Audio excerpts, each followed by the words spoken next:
Welcome to HortTube. My name is Jim Putnam, and this is a Snow Joey Viburnum from the Southern Living Plant Collection. You can see it's in full bloom now. I've had it for about 2 weeks. It's just been completely white the entire time I've had it. These white flowers eventually become red berries in the wintertime. It's a really beautiful plant. It's a new introduction. It can end up 6 to 8 feet tall and 4 to 6 feet in width. I'm going to use it as a screening plant.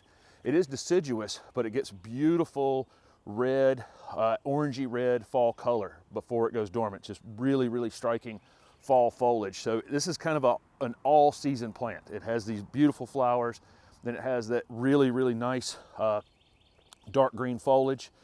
Then it gets the fall foliage, and then it gets the red berries show up on it after the foliage has dropped off. So really a great 4-season plant. The flowers are slightly fragrant, just kind of the perfect fragrance for me, not overwhelming, but they do have a nice fragrance to them. I'm gonna put this along the edge of my property over here on the west. This is a full sun to part shade plant. I'm trying to create a little bit of a screen over here where I had cut down some trees. There's several videos about this. One thing I want to point out, I did another viburnum video the other day on a leatherleaf viburnum. I have a playlist called Viburnums. And if you go and look at those videos, you'll see there are evergreen viburnums and deciduous viburnums and viburnums that will take wet feet and some that really like it dry and some that will take clay. This is a plant that actually likes clay soils. Some of the others like more well-draining soils. Some are good for screening, some stay very small. They almost all flower at some point in their life. Shindo viburnum that I used as part of this screen down here at the end. It's another video I did. It's just a big, giant green plant. It eventually does get some red berries, but not a very showy flower. Very diverse group of plants. But almost everybody in the U.S. is going to have several of them that they can grow. This one is hardy in zone 7 to 10, so this one's going to be more of a southern variety. Some of the others are far more cold hardy. The one I did the other day, that Leatherleaf Viburnum, can grow into zone 5. So big, diverse group of plants, and they all offer different berry colors, and some of the berries are actually edible and people make jellies out of them. Some are mildly poisonous, so you have to be careful with that. So just a big, diverse group of plants.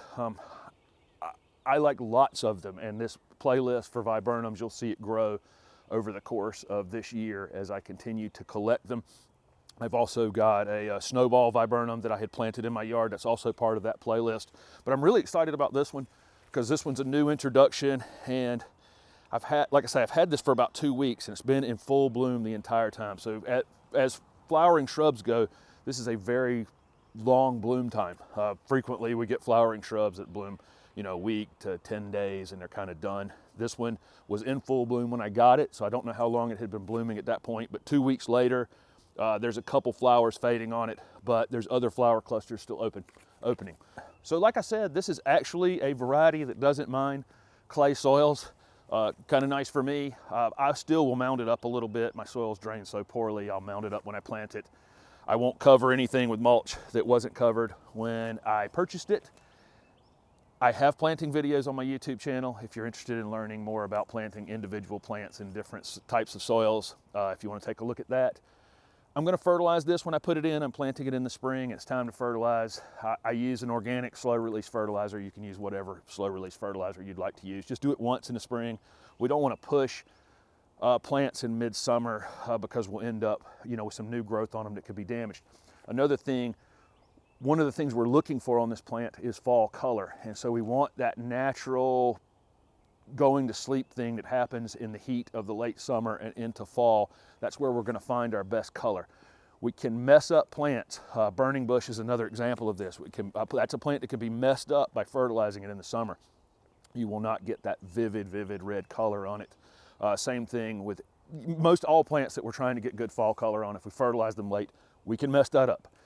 This plant's not going to need a lot of pruning, and it's going to get some size on it. It's not a plant that we're going to try to control 3 or 4 feet tall, and it grows kind of compact on its own. So if you need to do a little light pruning on it, you could do that during the summer. Just keep in mind that any place there with flowers, there are potentially berries, and you're going to be cutting those off. But where I'm putting it, I'm just naturalizing it on the edge of my yard. Maybe one day in the future, if I want to take it down a couple feet, I'll do that, and I could probably do it whenever. So not going to be a big deal.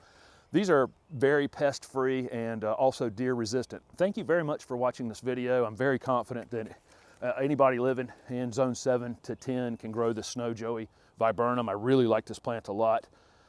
Very interested in watching it grow over the next few years.